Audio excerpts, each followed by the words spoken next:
ईद उल अज़हा, ईद उल जोहा जिसे हम आम ज़ुबान में बकरीद कहते हैं, पूरे तमाम सिटी पुलिस के तरफ से सभी भाइयों और बहनों को मैं मुबारकबाद पेश करता हूं एडवांस में। हैदराबाद शहर में ही नहीं, पूरे हिंदुस्तान में, पूरी दुनिया में पिछले 5-6 महीने से जो एक माहौल चल रहा है जिससे आप वाकिफ़ हैं, ये जो वबा है कोरोना वायरस का, इसके कारण तमाम जिंदगी बिल्कुल एहतियात के साथ निकल रही है। अगर आप हैदराबाद में देखें तो शुरू से ही हर मजहब में, चाहे वो हिंदुओं का रामनवमी हो, हनुमान जयंती हो, और अभी जो तुरंत गुजरा बोनालू, जिसका एक बहुत अहमियत है हैदराबाद में, हमारे क्रिश्चियन कम्युनिटी में बिशप थुम्माबाला के तरफ से जो इनिशिएटिव था ईस्टर में, जिसमें कि लाइव स्ट्रीमिंग किया गया फर्स्ट टाइम वीडियो के मार्फत से, और गुड फ्राइडे को देखा गया। फिर हमारे मुस्लिम भाई बहन जो हैं, रमज़ान में भी देखे कि बहुत एहतियात के साथ सब लोगों ने रमज़ान को मनाया, ईद को मनाया, क्योंकि ऐसा माहौल शायद पहले कभी इतिहास में नहीं आया, और इसीलिए सभी के कोऑपरेशन से और अल्लाह सुब्हाना व तआला के रहम से आज अगर हैदराबाद में दूसरे बड़े शहरों के कंपैरिजन में हमारा नंबर इन्फेक्शन का कम है, डेथ का कम है, तो इसका वजह यही है कि सभी लोगों ने मिलकर इस वबा से एक साथ लड़ने का जो एक डिसीजन लिया, सब शरीक हुए, और इसी स्पिरिट से हम लोग आगे भी चलेंगे।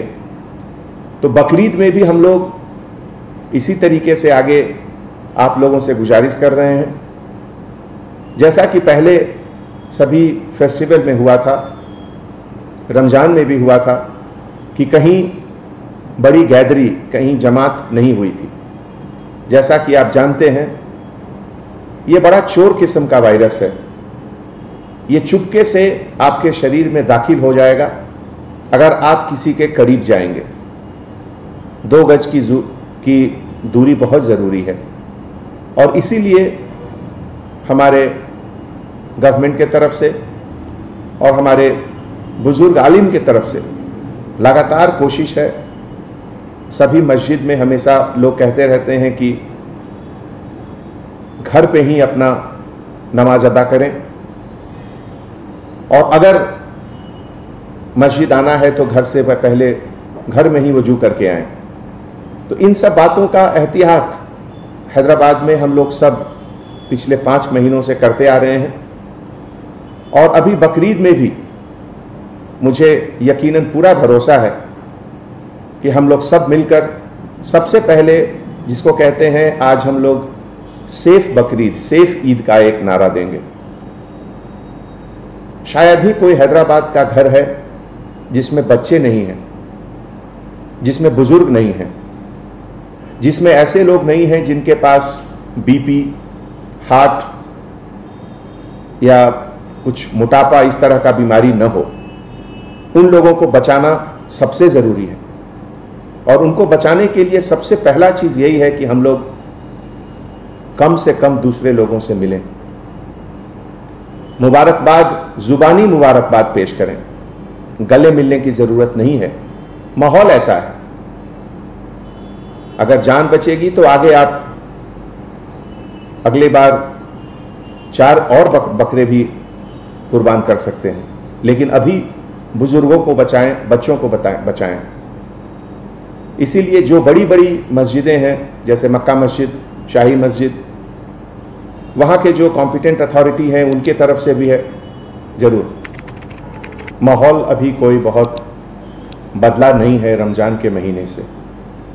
रमज़ान के महीने में अगर आप देखिए, total number of positive cases जो आए थे हैदराबाद में ही नहीं, तमाम हिंदुस्तान में, उस महीने के कंपैरिजन में अभी नंबर्स ज़्यादा हैं। इन्फेक्शंस के नंबर भी ज़्यादा हैं और जिसके कारण डेथ के नंबर भी ज़्यादा हैं। तो ऐसे हालात में कहीं भी जमात का इकट्ठा होना बिल्कुल ठीक नहीं है।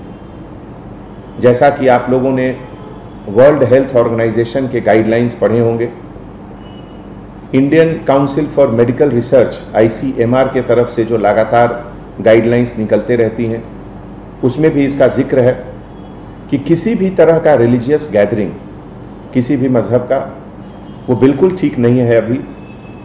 और वही एक ऐसा मौका है जहां ये वायरस, जहां अभी तक नहीं गया वहां भी जा सकता है एक दूसरे के ट्रांसमिशन से। तो ऐसे माहौल में किसी भी तरह का गैदरिंग बाहर बिल्कुल उचित नहीं है। और मैं आप सबों से हाथ जोड़कर गुजारिश करता हूं कि आज की तारीख में अगर सबसे जरूरी चीज कुछ है तो आपका जिंदगी, आपका जीवन, आप स्वस्थ रहें, आप हेल्दी रहें, इससे ज्यादा जरूरी कोई चीज नहीं है। और सिटी पुलिस के तरफ से मुझे बहुत खुशी होगी कि अगर आप सभी को ये समझाएं कि ऐसे मौके पे अभी जो एहतियात रमजान में सब लोगों ने दिखाए थे वही अभी बकरीद में भी रखें। कोरोना वबा से जो लोग इफेक्टेड हुए और उसको हराकर, जिसको हम लोगों ने नाम दिया कोरोना कॉन्करर, कोरोना को हराकर जो वापस डिपार्टमेंट में दोबारा ड्यूटी शुरू किए, वो हमारे लिए सोर्स ऑफ इंस्पिरेशन है। उनका कॉन्फिडेंस हमारे लिए, हम सब के लिए एक मिसाल है। एक बात उसमें से एक हमारे ऑफिसर ने बहुत अच्छी कही, वो मैं यहाँ पे कहना चाहता हूँ। चूँकि बकरीद के समय सैक्रिफाइस, कुर्बानी दी जाती है, तो एक चीज़ का जहन में ज़रूर रखें कि जो कसब कसाई लोग हैं, जो कुर्बानी करते हैं, जो काटते हैं जानवरों को, वो सेहतमंद हैं या नहीं, उनका सेहत बहुत ज़रूरी है। अगर वो खुद सेहतमंद नहीं है तो वहाँ से भी ये वबा दूसरे जगह फैलने की गुंजाइश रहती है। तो मैं आप सबसे गुजारिश करता हूँ कि जहाँ से भी आप लोग जा रहे हैं गोश्त लाने, एक बार उसका भी ध्यान रखें कि जो कसाई लोग हैं उनका हेल्थ बहुत ज़रूरी है पूरे सोसाइटी के लिए, बहुत बहुत ज़रूरी, बहुत सबक मिलता है। और आज की तारीख में उस कुर्बानी की अहमियत पहले से ज़्यादा है। आज सबसे पहले तो मुझे कुर्बानी देनी है अपने उन सभी आदतों की जिसके कारण ये कोरोना वायरस बढ़ सकता है। मुझे कुर्बानी देनी है कि मैं किसी से गले मिलकर उसको ग्रीट नहीं करूं, जुबानी ग्रीटिंग्स करूं। यह भी एक तरह का कुर्बानी है, क्योंकि सब लोगों को गले मिलना बहुत अच्छा लगता है और पहले लोग मिलते भी थे और अच्छी बात है। लेकिन अभी के माहौल में उसकी कुर्बानी देनी होगी, उससे अलग रहना होगा हम लोगों को। इसी तरीके से जो हमारे घर में जो बुजुर्ग हैं, किसी भी हालत में उनको बाहर नहीं आने देना है। जो छोटे बच्चे हैं उनको बाहर नहीं आने देना है। तो इन सब आदतों की कुर्बानी देनी है। आज हमारे देश में बहुत ज़रूरी है कि हम अपने ऊपर कंट्रोल रखें, अपनी उन हर आदतों का कुर्बानी दें, जिससे कि ये चोर वायरस जो है कोरोना, ये जो चाइना ने पूरे दुनिया को एक अपने तरफ से एक ऐसा अजीब तोहफा दिया कि पूरा दुनिया परेशान है उससे बचने के लिए जिस चीज़ों की कुर्बानी देनी है हम लोग देंगे। लॉकडाउन खोलने के बाद दोनों चीज़ की अहमियत बढ़ी, लाइफ और लाइवलीहुड। लाइफ को भी बचाना है और लाइवलीहुड को भी बचाना है।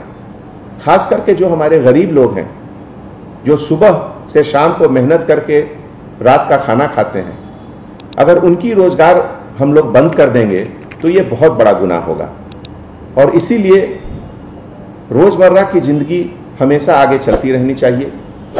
और पब्लिक में जो अवेयरनेस है पहले से बहुत ज़्यादा हुआ है। 90 to 95% लोग मास्क लगाकर रोड पर चल रहे हैं, लेकिन अभी भी लगभग 2000 से 2500 लोगों को सिटी पुलिस के तरफ से हर रोज़ फाइन होता है कि वो पब्लिक प्लेसेस पे मास्क के बिना घूमते हैं। मैं उन सभी से गुजारिश करता हूं कि आप अपने लिए, अपने परिवार के लिए, अपने बच्चों के लिए, उनकी सेहत के लिए ज़रूर मास्क पहनें। आप हेल्दी हो सकते हैं, लेकिन आप इस वायरस के कैरियर भी हो सकते हैं। हो सकता है कि आप में ये सिम्टम न दिखे, लेकिन आपके संपर्क में जो लोग आएंगे उनको ये जरूर इन्फेक्ट करेगा। इसीलिए नंबर अगर थोड़ा ऊपर जा रहा है या थोड़ा नीचे आ रहा है, उससे अपनी सावधानी में कमी नहीं होनी चाहिए, एहतियात जरूर बरतना चाहिए। कम से कम अभी मुझे लगता है कि 2 से 3 महीने तक तो बहुत ज़रूरी है कि हम लोग स्ट्रिक्टली फॉलो करें, इम्प्लीमेंट करें जो भी गवर्नमेंट की गाइडलाइंस है, ICMR की गाइडलाइंस है। सबसे पहले तो जो हमारे देश का जो कानून है, उस कानून के तहत जो भी प्रोहिबिटेड एनिमल्स हैं, जैसे काऊ, कैमल या इस तरह के जानवर जिनका एग्रीकल्चर में अभी तुरंत यूज़ हो रहा है, उनकी कुर्बानी न दी जाए।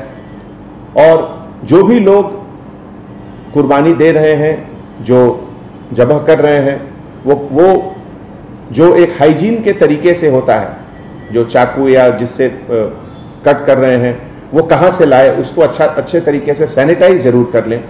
हर चीज़ का सैनिटाइजेशन करना बहुत ज़रूरी है। एक बहुत अच्छा सिलसिला है बकरीद में कि लोग गरीबों को देते हैं, अपने पड़ोसियों को देते हैं गोश्त। उसमें भी थोड़ा सावधानी बरतें कि अगर एक जगह से कहीं इन्फेक्टेड गोश्त बाहर निकल गया तो वो बहुत लोगों को इन्फेक्ट कर सकता है। इसीलिए हमने पहले गुजारिश की थी कि जो कसब लोग हैं उनका हेल्थ बहुत इंपॉर्टेंट है, कि वो स्वस्थ हैं, वो कैसे हैं। और घर में जो भी लोग कटिंग कर रहे हैं, उनका हाथ साफ रहना चाहिए। जहाँ तक संभव हो हाथ में दस्ताने पहन लें, ग्लव्स पहन लें और उसके बाद ज़बह करें तो बेहतर होगा। जो हमारे बुजुर्ग हैं, हमारे इस्लामिक स्कॉलर हैं, जो हमारे आलिम हैं, उनसे मैं दरख्वास्त करता हूं कि कुछ रास्ता निकालें, कुछ सोचें। क्या 2 ईद की नमाज एक वक्त में हो सकती है क्या? इस तरह का कुछ सिलसिला अगर सोचकर वो कुछ निकालेंगे तो इसमें सबकी भलाई है, सभी के हेल्थ के लिए, सभी के ये वबा से बचने के लिए थोड़ा मदद मिलेगा। ये हमारी एक अपील है, हमारी गुजारिश है।